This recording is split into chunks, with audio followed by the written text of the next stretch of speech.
अस्सलाम वालेकुम जी। वालेकुम अस्सलाम। बैठो। तुम्हें बहुत बार फोन किया, तुम्हारा फोन स्विच ऑफ था। अच्छा वो मैं क्लास में होऊंगा। खैरियत, कोई काम था आपको? मैं तो भूल ही जाती हूँ कि तुम पढ़ाते भी हो, टीचर हो। अच्छा ये बताओ कि हमारे काम का क्या हुआ? मैंने उनके दरमियान एक ऐसी दीवार खड़ी करने की इब्तिदा कर दी है जिसको टकराकर उनकी मोहब्बत पाश पाश हो जाएगी। पता नहीं ऐसा कब होगा। वो लड़की अपनी ढिठाई और हठधर्मी से 1 इंच भी पीछे नहीं हटी। अब इसमें कुछ वक्त तो लगेगा बेगम साहिबा। किसी की मोहब्बत को इतनी आसानी से खत्म करना भी मुमकिन नहीं है, और कुछ मोहब्बतें तो इतनी सख्त जान होती हैं कि मिटाए नहीं मिटती। मुझे डर है बेटा, कहीं वो सैन के घर वालों को ना बुलवा दे। नहीं, वो ये नहीं कर सकते। एनीवेज, वो आपकी बहू आपके बेटे की कातिल वापस आ गई है क्या? छोड़ो उसे। आजकल तो मुझे हफ्सा की परेशानी के सिवा कुछ नजर नहीं आता। वो अपनी जिद मनवाने के लिए किसी हद तक भी जा सकती है। वो बचपन से ही बहुत जिद्दी है, इसलिए मैं तुम्हें कहती हूँ कि तुम्हें जो कुछ भी करना है ना, जल्दी करो। अगर आपको ज्यादा जल्दी है तो फिर एक रास्ता है मेरे पास। वो क्या? उस लड़के को कुछ रकम दीजिए, कुछ ऑफर्स दीजिए। तुम दूसरे शख्स हो जिसने ये बात मुझसे कही है। इसका मतलब है कि आप किसी और की खिदमत भी हासिल कर रही हैं। नहीं, ऐसी बात नहीं है। दरअसल हमारी एक रिश्तेदार हैं दूर की, उन्होंने भी मुझे कुछ इसी किस्म का मशवरा दिया था। तो फिर क्या जवाब दिया आपने? यही कि अभी कुछ सोचा नहीं। तो जल्द सोच लीजिए, क्योंकि वक्त बहुत कम है और किसी भी लम्हे कुछ भी हो सकता है।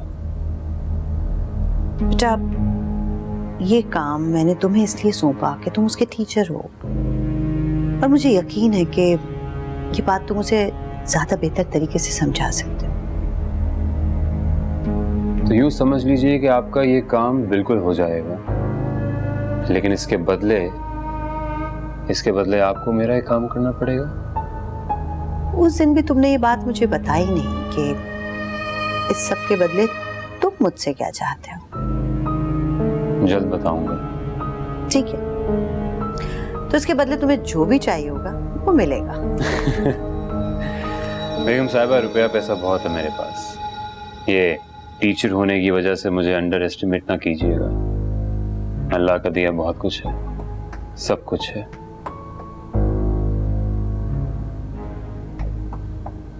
हाँ। क्या बात है, आज बहुत खुश लग रही हैं। भाभी पर खुश हूँ, हंसी भी आ रही है और तरस भी। अब ऐसा क्या कर दिया उन्होंने? उन्होंने नहीं, हफ्सा ने। हफ्सा ने? हाँ, हफ्सा। वो अपने किसी मिडिल क्लास से पिटे लड़के के साथ शादी करना चाहती है। हफ्सा, उसकी इतनी जुर्रत कि वो अपनी माँ के आगे कुछ बोल सके। यही बात तो तुम नहीं जानती। हफ्सा अपनी माँ की तरह जिद्दी है, जो बात ठान ले उसे पूरा करती है।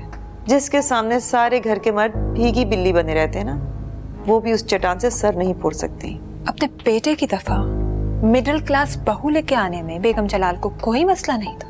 हफ्सा की दफा क्या हो गया? कमाल है। तुम क्या जानो, यही डर तो है जो उन्हें दिन रात चैन से नहीं रहने देता। बहू को दबा के रखने के ख्वाब देखे थे, जिस तरह बेचारे जलाल को दबा कर रखा हुआ है। काफी वक्त हो गया, मुझे चलना चाहिए, इजाजत दीजिए। नहीं, बैठो ना, साथ चाय पीते हैं अभी। नहीं, मैं नेक्स्ट टाइम जरूर पीऊंगा।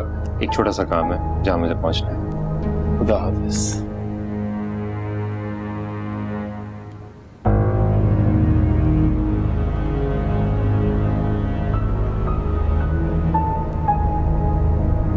मामा, ये यहाँ क्यों आए थे?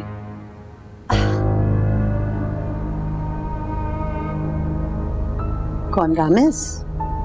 हाँ, इन्हीं की बात कर रही हूँ। बिजनेस करना चाहता है हमारे साथ। बिजनेस? हैरान हो गई ना? मैं भी हैरान हो गई थी। मैं तो उसे एक मामूली सा टीचर समझती थी, लेकिन जब उसने मुझे बताया कि वो एक वेल नोन बिजनेस कम्युनिटी से ताल्लुक रखता है तो मैं बहुत हैरान हुई। ये पढ़ाना बढ़ाना तो उसका सब शौक है।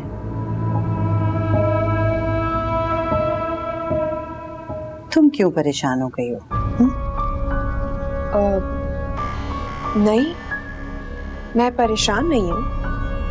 वैसे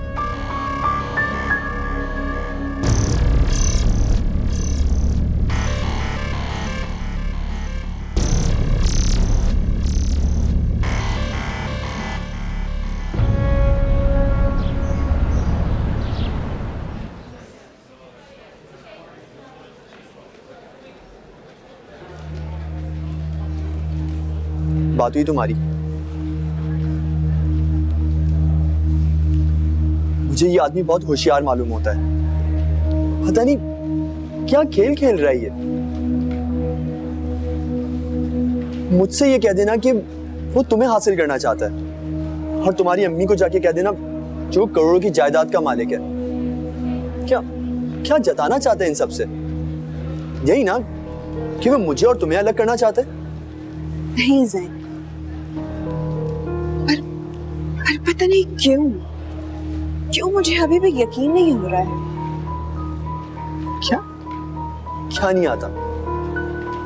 जब वो तुम्हारी अम्मी के दिल में अपनी जगह बना लेगा और अगर वो वाकई सच बोल रहा हो कि उसके पास करोड़ रुपए हैं, तो सोचा उसने 50% की शिकस्त तो यूं ही दे दी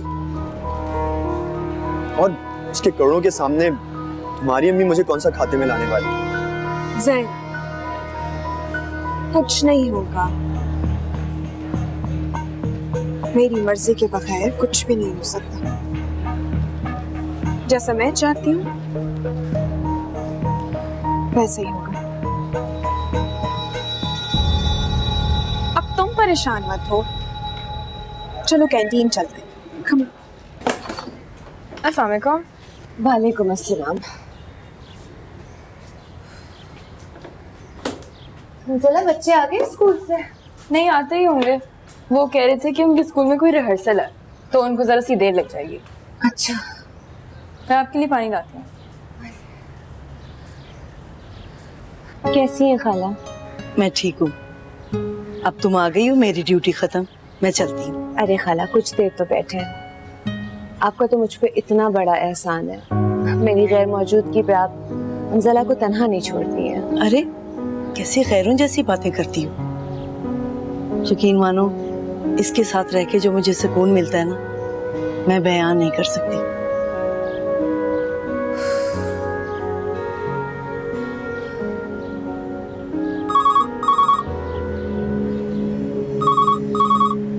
मैं देखती हूँ।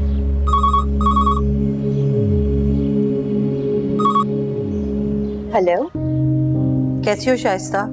मैं ठीक हूँ बेगम साहिबा। मैंने गाड़ी भेज दी है, तुम अंजला को लेकर फौरन इधर पहुंचो। अभी? हाँ, अभी और इसी वक्त। जी, जैसा बेहतर समझे। खुदा हाफिज।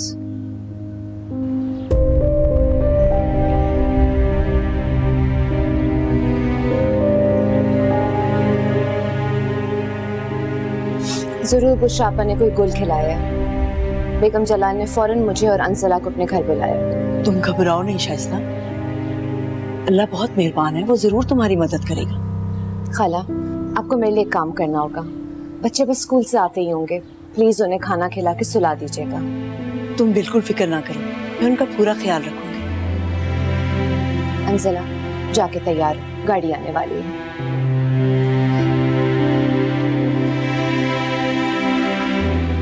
मुझे नहीं लगता वो तुम्हें वापस आने देंगे, लेकिन तुम फिक्र ना करो, अल्लाह बहुत मेहरबान है, वो जरूर तुम्हारी मदद करेगा। जाओ, जाकर तैयारी करो। अस्सलाम वालेकुम अम्मी जान। वालेकुम अस्सलाम। आ गई बेटा तुम यूनिवर्सिटी से? जी, बस अभी अभी आई हूँ। दिन कैसा गुजरा? बहुत अच्छा दिन गुड। वो अम्मी जान, नेक्स्ट संडे को जैन और उसके घर वाले आना चाह रहे हैं। उम्मीद करती हूँ कि आप इनकार नहीं कहेंगी।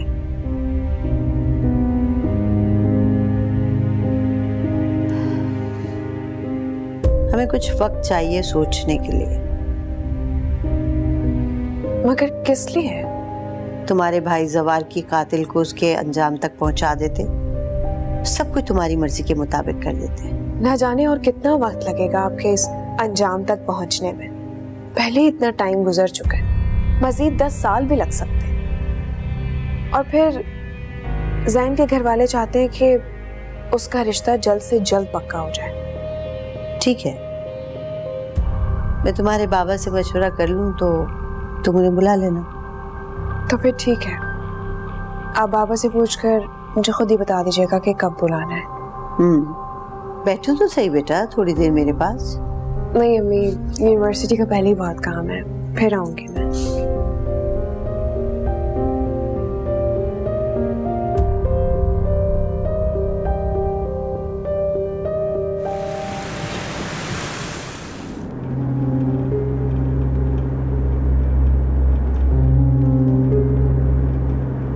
मोमिन चाचा, घर पे सब कुछ खैरियत तो है ना? कोई ऐसी बात तो नहीं हुई?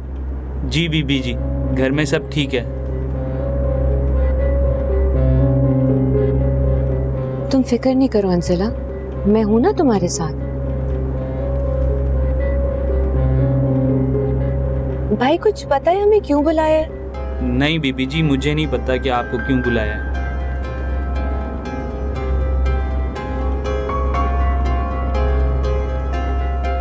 अस्सलाम वालेकुम।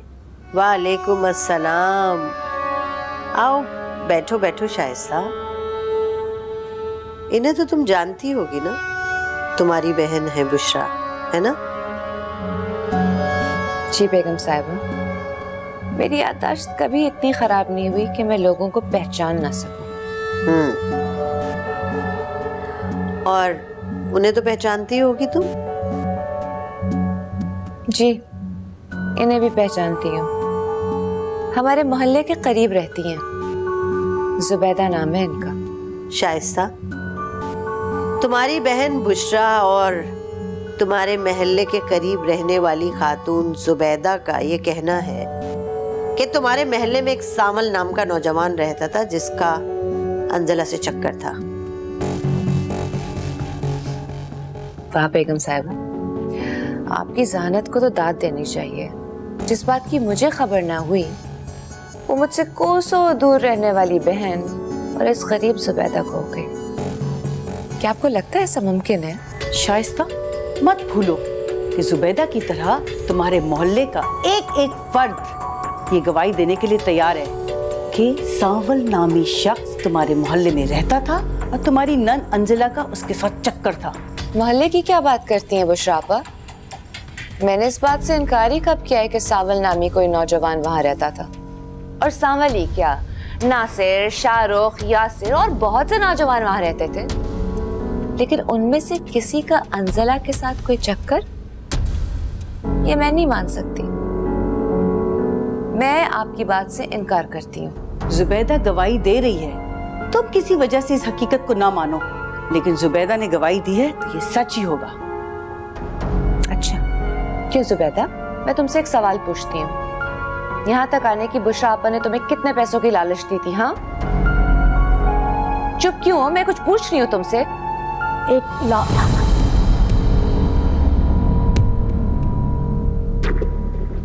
लेकिन सावल तो था। देख लिया ना बेगम साहिबा, 1 लाख रुपए में बिकी हुई औरत का सच और उसकी गवाही। अब इससे आगे मैं क्या कहूंगी? अंजला, हम बराह रास्त तुमसे पूछते हैं, तुम बताओ कि ये सामल कौन है? मैं सावल नाम के किसी आदमी को नहीं जानती। झूठ बोलती हो तुम। आप इस तरह से झूठा नहीं कह सकती हैं बेगम साहिबा।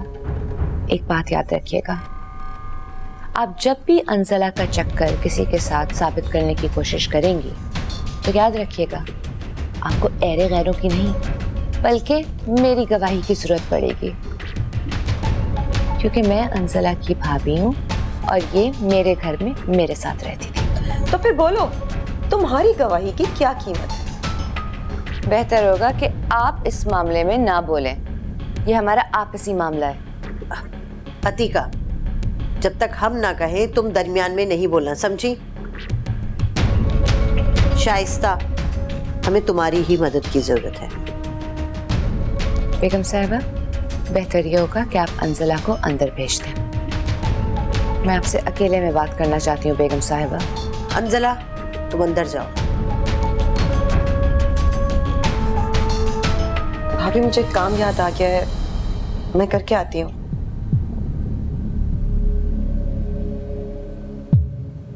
आप दोनों जा सकते हैं।